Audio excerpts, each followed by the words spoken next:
Hola, hoy vamos a hablar sobre el uso del lenguaje libre de sesgos de acuerdo con la American Psychological Association en junio de 2023. Es muy importante que cuando nosotros vamos a escribir un trabajo académico, de investigación universitario, usemos un lenguaje que esté libre de sesgos, libre de la evaluación implícita o irrelevante del grupo sobre quienes estamos escribiendo. Es inaceptable utilizar construcciones que puedan implicar creencias prejuiciosas o perpetuar suposiciones sesgadas contra las personas.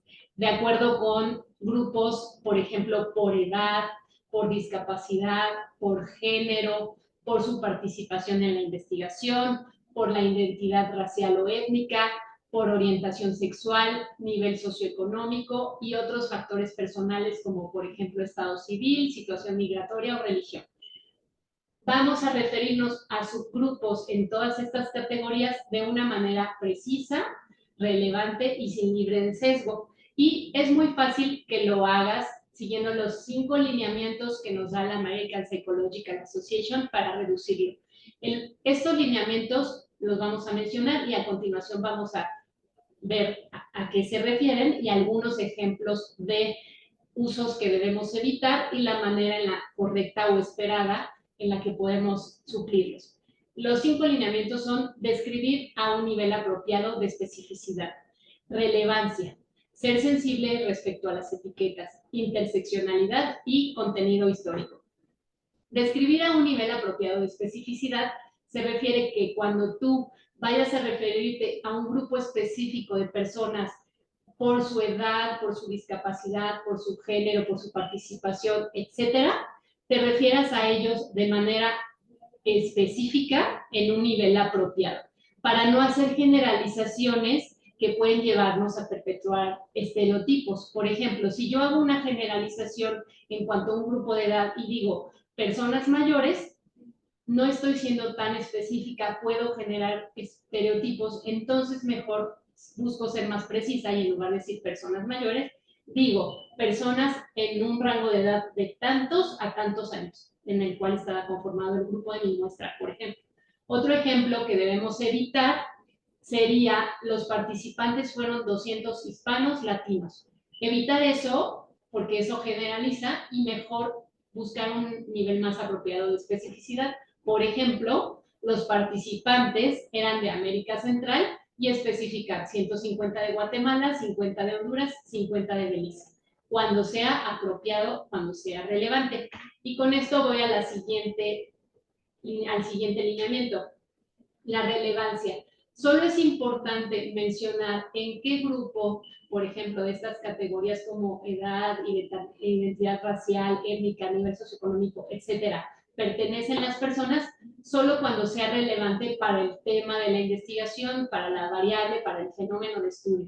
Entonces, hay que evitar algunos ejemplos como este que encontramos aquí.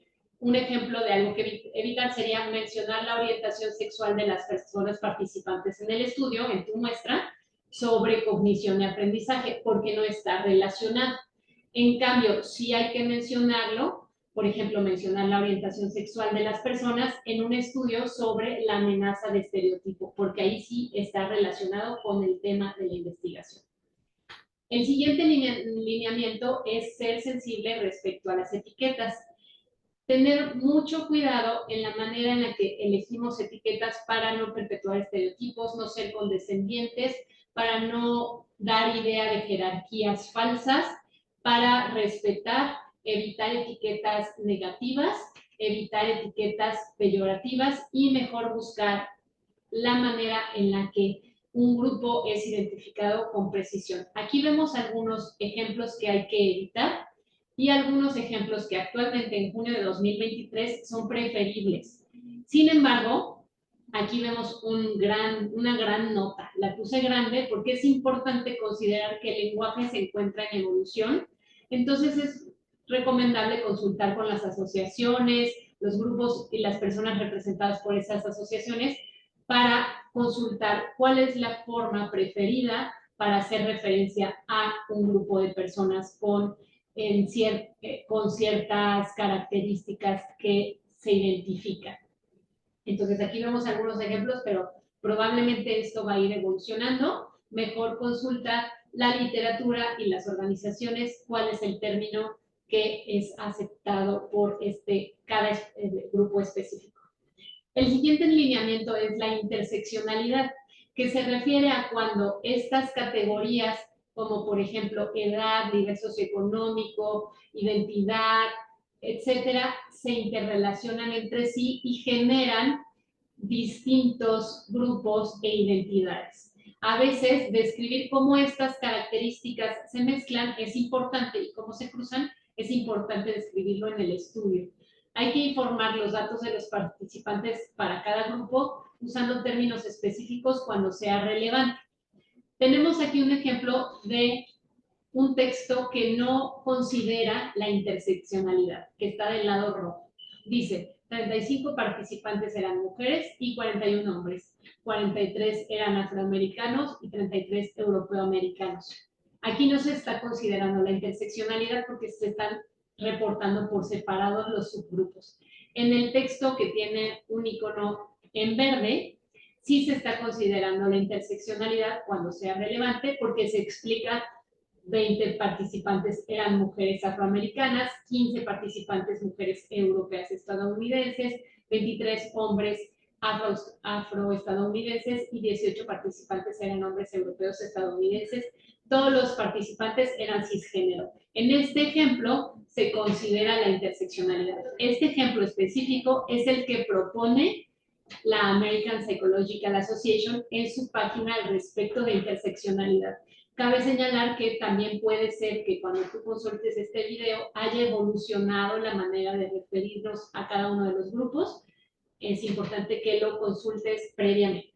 Pero en la actualidad esta es una manera aceptable de reportar la interseccionalidad. Ojo cuando sea relevante este grado de especificidad. Si no es relevante, por ejemplo, alguna de estas categorías, la podemos omitir para perpetuar otro tipo de estereotipos. El siguiente lineamiento es el contexto histórico. Cuando tú estás haciendo una investigación histórica o cuando citas otra literatura de tiempos pasados, es probable que no encuentres estas consideraciones de lenguaje sin sesgos.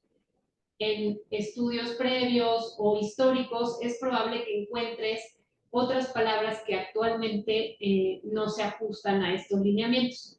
Entonces, ¿deberíamos cambiarlas? No. Debemos evitar ajustar las citas de investigaciones históricas a lenguajes actuales porque podríamos perder la información en este cambio. Lo que sí debemos hacer, lo que recomienda la American Psychological Association en 2023, es que en investigaciones históricas se mantenga el lenguaje de las citas tal cual como está y se comente en la discusión los términos que haga falta ajustar para de esta manera no tergiversar las ideas del autor original. Estos 5 lineamientos yo creo que los podemos entender muy bien y aplicar con estas 3 consideraciones. El lenguaje siempre está evolucionando, entonces hay que considerarlo. También hay que considerar el contexto social, cultural, sociobiológico, económico, etcétera, para cuando estamos escribiendo y así como la preferencia de las personas participantes, con qué términos están de acuerdo que sean nombrados ciertos grupos de personas.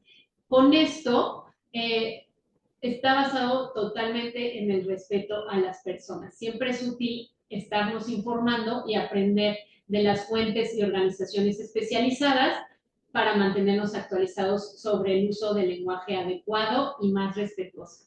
Con esto, pues también te invito a que sigamos aprendiendo siempre en investigación. Siempre tenemos que seguir aprendiendo. Nuestro próximo video va a ser sobre los errores más comunes al realizar gráficos de resultados cuantitativos. Si quieres seguir también aprendiendo en otros contenidos de investigación, te invitamos a visitar la página web de investigación de la Universidad de Celaya y todas nuestras redes de investigación en la Universidad de Celaya.